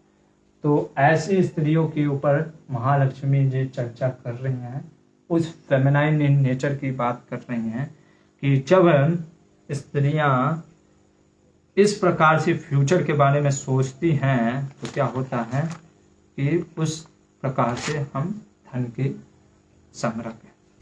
तो हमने यहाँ पे देखा कि लक्ष्मी जी जो है वो प्रॉस्पेरिटी का एक चिन्ह है, भगवान नारायण धर्म के चिन्ह हैं, धर्म ही जो का मूल है अर्थ। ठीक है, तो अर्थ को अगर हमें प्राप्त करना है या तो हम कैसे प्राप्त कर सकते हैं, वो प्रॉस्पेरिटी से। वो कैसे, इन चीज़ों को ध्यान पे रखते हुए जो महालक्ष्मी ने बताया है। और अगर हम सिर्फ अपना ही संग्रह नहीं, किसका, समाज का भी सोचेंगे तो क्या होगा, ओवरऑल मतलब कि हमारा भी ग्रो होगा और समाज का भी ग्रो होगा।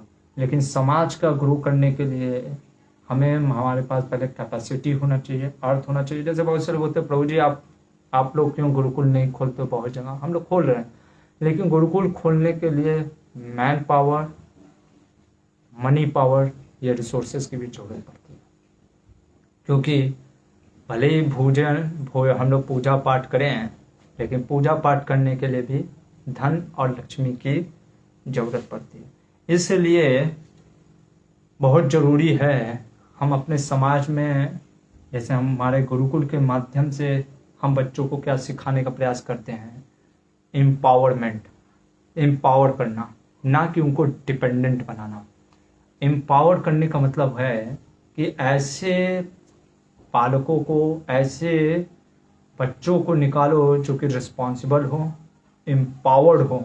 ठीक है, जो समाज के लिए भार ना बने बल्कि उद्धार करें। नहीं तो अगर हम सोचे कि अरे जैसे भिखारी आ जाता है उसको पैसा दे दो, खाना दे दो, आप उसको ज़्यादा से ज़्यादा डिपेंडेंट बना रहे हो। डिपेंडेंट बनाने की जगह पे हमें उसको एम्पावर करना चाहिए। यहाँ पे यही लक्ष्मी जी रुक्मिणी जी को बता रही हैं। हरे कृष्णा। और अब हम चलते हैं आज के एक और प्रसंग के ऊपर, जो कि काफी इसी से कनेक्टेड है, दान से ही।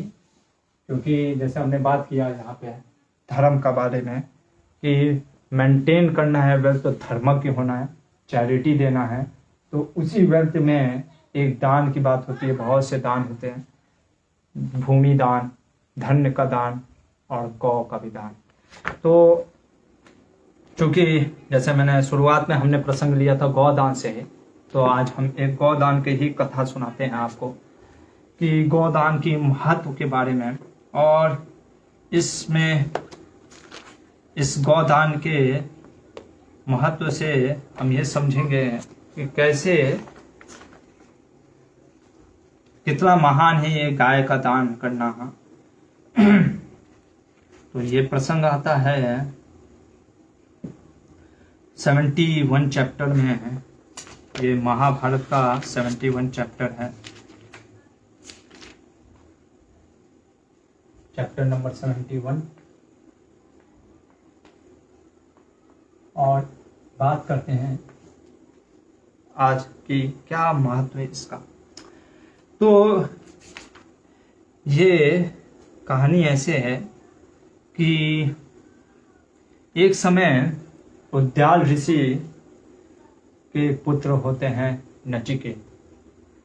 तो उद्याल ऋषि जो होते हैं अपने पुत्र को कहते हैं कि देखो बेटा, जा करके तुम नदी तट पे, मैंने जल्दी जल्दी में सामान छूट गया वहाँ पे है, वहाँ से लेकर के आ जाओ, मेरे को भूख भी लगी है, सारा खाने पीने का सामान वहीं पे रख गया है।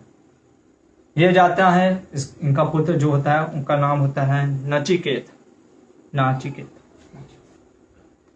नचिकेत नाम होता है, नचिकेत। तो जब ये अपने पुत्र को भेजते हैं, वो उनका पुत्र जब जाता है नदी के किनारे तो देखता है कुछ नहीं मिलता है। तो ये आके पिता से कहता है कि मेरे को तो कुछ नहीं दिखा। तो जैसे कई बार हम भी कुछ गुस्से में नहीं बोलते थे, अरे आँख है कि आलू है, आँख है कि बटन है। इन्होंने भी बोल दिया तुमको तो कुछ दिख ही नहीं सकता, जाके यमराज को देखो। क्या बोल दिया, तुमको कुछ दिख ही नहीं सकता, जाके यमराज को देखो। अभी ये चीज हम नहीं समझ सकते, क्योंकि हम आए दिन, मैं बोला ना, हम एक दिन में 10 झूठ बोलते हैं, तो हमको लगता है ये कैसे हो सकता है। क्योंकि पहले के लोग इतना सत्य परायण होते थे, उनके मुख से निकला हुआ बात भी सत्य होता था। और जैसे ही ये वाक्य बोलते हैं, उनका जो पुत्र होता है वहीं पे गिर जाता है यमराज का देखने का मतलब क्या हुआ जाना, तो शरीर को त्याग देता है और ये सर पकड़ के रोने लग जाते हैं। और रोते रोते वो कहते हैं अरे बाप रे बाप। इसीलिए सोचो, जो होते हैं ना, इसीलिए कहते हैं कई बार कि जो महान आत्मा होते हैं उनके मुख से निकला बात जो है वो कभी झूठा नहीं होता। तो इसलिए जब ये रोने लग जाते कि पुत्र तो मेरे ही वजह से मृत्यु को प्राप्त हो गया है, ऐसे रात हो जाते, फिर कल सुबह देखते हैं अचानक से कि वो पुत्र जो उनका होता है वो हिलने डुलने लगता है और फिर उठ के खड़ा हो जाता है। तब इनको आश्चर्य होता है कि अरे तुम कैसे वापस जिंदा कैसे हो गए, तुम तो मर गए थे मेरे पुत्र। उन्होंने कहा कि मैं भी आपको बताता हूं कि मैं कहाँ गया था। और नचिकेत कहते हैं कि मैं जब आपने मुझे इस तरीके से बोला तो मैं यमपुरी पहुंच गया, और वहां पे पहुंचने के बाद मैंने हाथ जोड़ के यमराज से कहा कि मेरा किस लोक में गति होगा, आप कृपया करके बताइए। यमराज ने कहा सुनो नचिकेत, तुम्हारे पिता कभी झूठ नहीं बोलते, वो इतने महान तपस्वी हैं, उन्होंने कहा था कि तुम्हें मेरा दर्शन होगा, इसलिए सिर्फ तुमको मेरा दर्शन करना था, तुम्हारा अभी समय नहीं आया है, तुम वापस जाओ इस भौतिक जगत मतलब धरती पे और वहां पे जाके कर्म करो, तो इसलिए तुम्हारा अभी मेरा दर्शन हो गया, तुम जा सको। तो कई बार होता है ना, जैसे हम लोग सोचते हैं कि पहुंच गए अब आए गए हैं तो कुछ तो करना चाहिए ना, तो उसी तरीके से नचिकेत भी बोलता है यमराज से कि जब मैं आ ही गया तो मैं सोच रहा हूँ कि आप अगर मुझे कुछ लोकों के दर्शन करा दें, यहाँ पे जो भी लोक हैं, चंद्रलोक, स्वर्गलोक, ये सब के। तो कहते ठीक है, इसमें क्या, मैं आपको दर्शन करा देता हूँ। और यमराज उनको लेकर के चलने लग जाते हैं और उनके वाहन पे बैठ करके वो आगे बढ़ने लगते हैं और ऐसे ऐसे लोकों में जाते हैं चंद्रमंडल के समान जो उज्जवल थे, ठीक है, जहाँ जलाशय पूरा भरा हुआ था, खाने पीने के पूरे सामान थे, सोने चांदी के रत्न बने थे और भवन जो थे एकदम सोने चांदी के कारण चमक रहे थे जैसे सूर्य के समान। इस तरीके से वो अनेक अनेक लोकों में जाते हैं, कहीं नदियां होती हैं, कहीं तालाब होते हैं और कहीं हजारों रथ होते हैं। इस तरीके से जब वो आगे बढ़ते हैं तो उनको एक लोक मिलता है जहाँ पे दूध बहने वाली नदियां हैं। क्या है? दूध बहने वाली नदियां, पर्वत, घी। सोचो आज हमें घी खाने को नहीं मिलता है, घी की नदियां बह रही हैं। निर्मल जल, जल भी आज बहुत ही दूषित हो गया तो वो भी नहीं मिलता है, वो भी यहाँ पे लिखा है। और ये सब चीजों को देख करके वो बोलते हैं कि ये जो घी और दूध की नदियां बहती हैं ये सूखती नहीं है क्या? ऐसे हम देख रहे हैं कि आजकल जल की नदियां भी सूख जा रही हैं। तो ये नचिकेत कहते हैं भगवान जो आपने मेरे को बताया ये नदियां, ये दूध, ये घी की नदियां, ये क्या सूखती नहीं है? कहते हैं कि ये नदियां कभी नहीं सूखती, ये हमेशा बहती रहती है। अब ये पूछते हैं कि कौन यहाँ पे आ सकता है? जैसे कि हम भी कई बार पूछते हैं ना कि यूएस जाने का क्या है भाई, वीजा कौन सा वीजा लगेगा, H1 वीजा या क्या वीजा? तो जैसे यूएस जाने के लिए जैसे Shri Prabhupada ji easy journey to other planets में लिखते भी हैं, अगर हमें कोई अदर प्लैनेट्स जाना है तो उसके लिए क्या चाहिए? हमारे पास इतना पुण्य कर्म कमाना हुआ होना चाहिए। तो उसी तरीके से ऐसे जगह पे अगर हमको जाना है, ऐसे लोगों में हमको जाना है तो क्या करना चाहिए? उस चीज के बारे में यमराज बोल रहे हैं कि आपको दान देना चाहिए। किसको? पात्र। कौन से? ऐसे ब्राह्मणों को जो कि वेदों का अध्ययन किए हैं, ठीक है ना? क्या बोल रहे? वेदों का अध्ययन। प्लीज आप ध्यान दीजिएगा। यहाँ पे कई बार हम होता है ना कि इतने भावुक होते हैं कि हमको लगता है कहीं भी दान दे दो, और हम सोचते हैं अरे दान दिया ना, सोचना नहीं चाहिए। नहीं, गीता के अध्याय में हमें पढ़िए 17वें और 18वें अध्याय में, मोर इन चैरिटी, सतोगुण में भी दान दिया जाता है, रजोगुण में भी दान होता है, तमोगुण में भी दान होता है। और मैंने जैसे आपको एक लेक्चर में बताया था कहाँ कैसे कब दान करना चाहिए ये भी हमें समझ होना चाहिए। हमारा दान का उपयोग सही रूप से हो रहा है कि नहीं, ये भी हमें होना समझ चाहिए। नहीं तो ऐसे नीच व्यक्ति को दान दिया जिसने उस दान के बदले में कुछ गलत कार्य कर रहे हैं, तो फिर आपको भी उसका फल प्राप्त होता है। तो ये कह रहे हैं जो ब्राह्मण वेदों का अध्ययन कर रहे हैं, देखिए आज आप देखोगे मोस्ट ऑफ द सोसाइटी में लोग स्ट्रक्चर के लिए दान देते हैं, एजुकेशन के लिए नहीं। स्ट्रक्चर के लिए मतलब कि जैसे कोई बिल्डिंग बनाना है, ठीक है, कोई टेम्पल, वो भी अच्छा है, लेकिन आप देखोगे सम अदर हम उन लोगों को दान नहीं देते जैसे गुरुकुल के लिए जहाँ बच्चों को पढ़ाया जाता है। हम उन ब्राह्मणों को दान नहीं देते जो वेदों का अध्ययन कर रहे हैं, वेदों को हमको समझा रहे हैं। आप देखोगे ना तो समाज ऐसा कर रहा है, ना गवर्नमेंट ऐसा करता है। तो इसलिए क्योंकि आजकल हम दान कितना मतलब कि हम वैदिक संस्कृति से पीछे हट गए हैं। लोग 300-300 करोड़ रुपया खर्चा करते हैं इसके लिए, शादी पार्टी के लिए, और सारा ज्यादा उनका पैसा किधर खर्चा होता है, किसी ऐसे फिल्म स्टार को बुलाने के लिए जो कि जिनका जीवन में चरित्र ही नहीं है, कैरेक्टर नहीं है, खुद नशा कर रहे हैं, ठीक है, और बस क्योंकि वो फेमस हैं, ठीक है, सिर्फ वो फेमस हैं इसलिए हम उनको बुलाते हैं, और ना ही उन लोगों को बुलाते हैं, ऐसे ब्राह्मणों पे खर्चा नहीं करते जो कि सही से मंत्र पढ़ सके। कितना मतलब कि मैं कभी कभी सोचता हूँ कल्चरल जो हमारा संस्कृति कितना मतलब सोसाइटी कहाँ जा रहा है, और उसके बाद हम कहते हैं कि अरे कुछ हो क्यों नहीं रहा, अच्छा क्यों नहीं हो रहा। हम अच्छा, आप अच्छे हैं पर आपकी समझ अच्छी नहीं है, आपको ज्ञान नहीं है। आप समझने का प्रयास करिए। अगर हमारे पास ज्ञान नहीं होगा, हम इम्पल्सिव रहेंगे, रिएक्टिव रहेंगे, और हम सोचेंगे कि यहाँ पे दान दे देते हैं, मैंने तो दान दिया ना, मैंने तो फिल्म स्टार को बुलाया ना, मैंने तो 300 करोड़ रुपया खर्चा किया ना, फिर मेरा अच्छा क्यों नहीं हो रहा है? क्योंकि आप बेवकूफ हैं। देखो आजकल इवेंट मैनेजमेंट चल गया। पहले मेरे को अभी भी याद है कि मेरे जब भ्राताश्री के विवाह हो रहा होता है तो हमारे घर वाले पूरा ध्यान रख रहे होते हैं कि कैसे चलेगा, और बाहर के लोग आके नाचते थे। आज क्या हो गया है, हम बस नाचते हैं और पूरा जो चीज है इवेंट मैनेजमेंट बाहर को दे देते हैं, एक कंपनी को कि वो करेगा। किसी ऐसे भी पुरोहित को बस नाम के लिए बुला देते हैं और चला देते हैं, और फिर कहते हैं कि अरे रिश्ते क्यों टूट रहे हैं, रिश्ते में क्यों ऐसे बंधन। कितना मतलब धर्मशास्त्र से हम पीछे हट गए।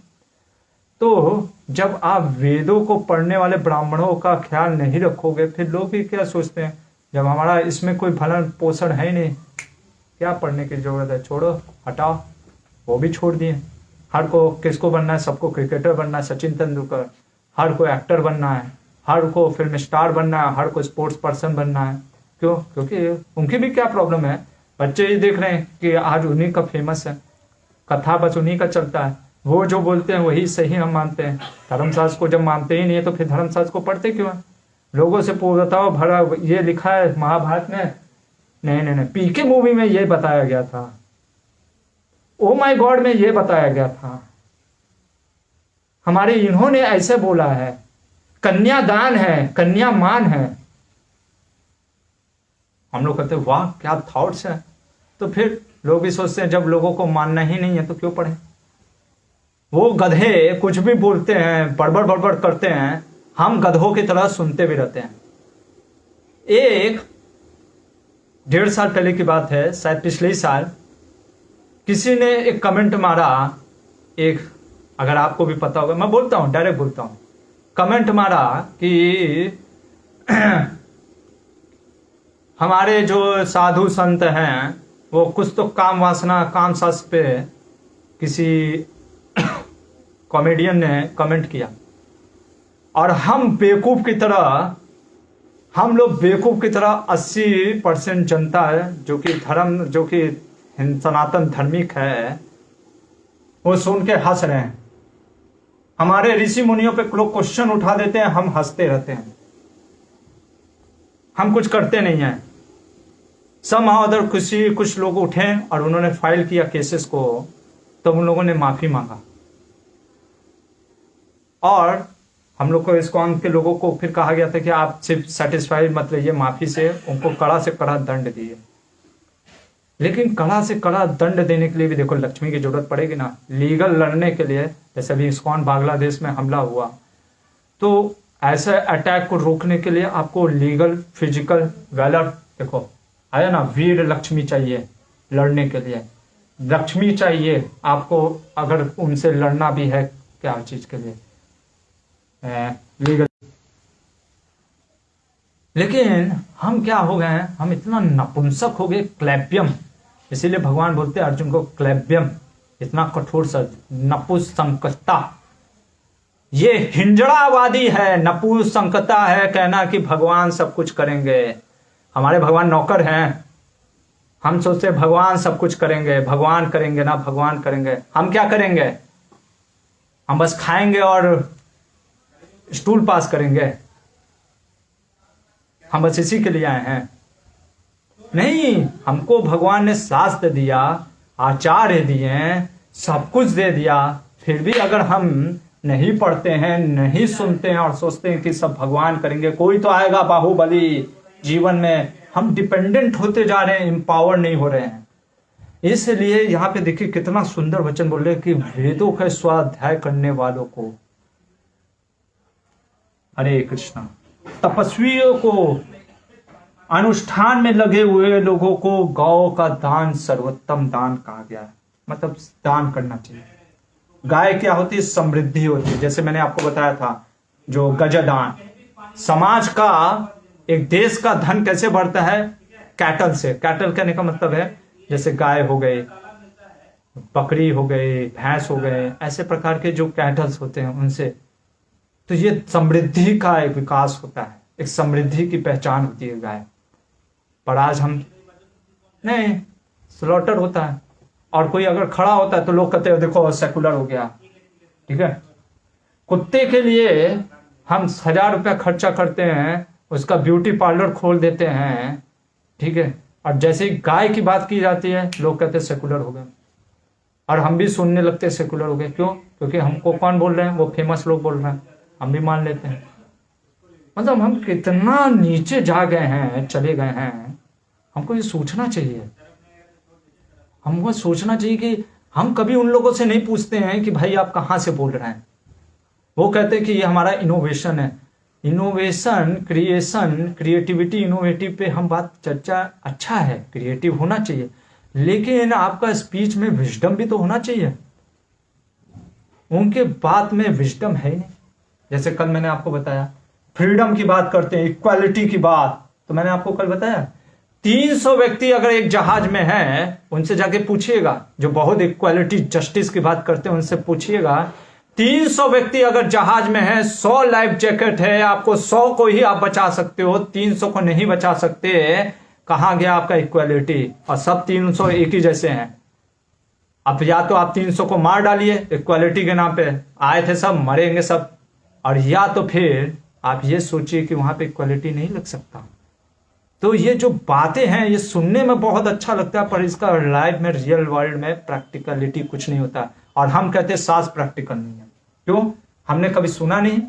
उन लोगों की बातें सुनते हैं तो हमको लगता है कि हमारा जो शास्त्र है वो प्रैक्टिकल नहीं है, हमारे जो आचार्य हुए हैं वो प्रैक्टिकल नहीं है, हमारे जो वेद और ऋषि मुनि हुए हैं वो प्रैक्टिकल नहीं है। यही लोग सबसे बड़े प्रैक्टिकल हैं और हर दिन चेंज करते रहते हैं। दिवाली का नाम जश्न रिवाज कर देते हैं, इस प्रकार से अलग अलग प्रकार के चीजें लाते रहते हैं और हम कहते हैं वाह क्या वेलकम चेंजेस, अरे वाह कुछ नया सीखने को, नया कुछ सीखने को मिल गया है। मुंह की जगह आप पीछे से अगर डाल करके सोचोगे कि हम खाना खाएं कि आज नया कुछ है, तो आप करो। हरे कृष्ण। तो इसलिए यहां पे हम देखते हैं कि उत्तमशील स्वभावशाली, भले बछड़े वाली, और बता रहे कि किस प्रकार की गायों का भी दान किया जा सकता है। और ये कहते हैं कि जो इस प्रकार के दान करता है, किनको सुपात्र ब्राह्मणों को, उनको ऐसे लोगों की प्राप्ति होती है। और चूंकि तुम्हारे पिता ने ये दान किया है नचिकेत, इसलिए तुमको ये देखने का भी मौका मिल रहा है। ऐसा मत सोचो कि आ गए हो तो यहाँ पे हम दिखा दे रहे हैं, नहीं, तुम्हारे पिता ने दान किया है, इसलिए तुम तपस्वी नचिकेत, तुम अब यहाँ से जाओ। और इस गाय के दान की महिमा को बता करके भीष्म पितामह कहते हैं कि हे युधिष्ठिर, मैंने तुम्हें धन संग्रह भी बताया, मैंने तुम्हें यह बताया कि कैसे तुम दान की महिमा बताई, क्योंकि तुम राजा हो और राजा का परम कर्तव्य होता है कभी भी ब्राह्मण को अगर बोला। भीष्म पितामह कहते हैं मुझे तुम बहुत प्रिय हो युधिष्ठिर, क्योंकि तुम धर्म के वो हो, एम्ब्लेम हो, समिट ऑफ धर्मा हो, धर्म पुरुष हो, लेकिन तुमसे भी मुझे प्रिय ऐसे वैष्णव और ब्राह्मण हैं जो कि धार्मिक हैं। और हम देखते हैं ऐसे लोगों को क्या होता है, अत्याचार हो रहा है, मारा जा रहा है और कोई कुछ बोल भी नहीं रहा है। ठीक है, यहाँ पे रुकते हैं और कल देखेंगे भीष्म पितामह, जो कि बहुत ही फेमस एक चीज जिसको वास्तव में देश का नेशनल एंथम बोलना चाहिए, वो चीज़ की वो बात करेंगे। और भगवान नारायण का स्मरण करते हुए कल वो जाएंगे भगवान के धाम, हम कल देखेंगे। हरे कृष्णा, श्रील प्रभुपाद की जय।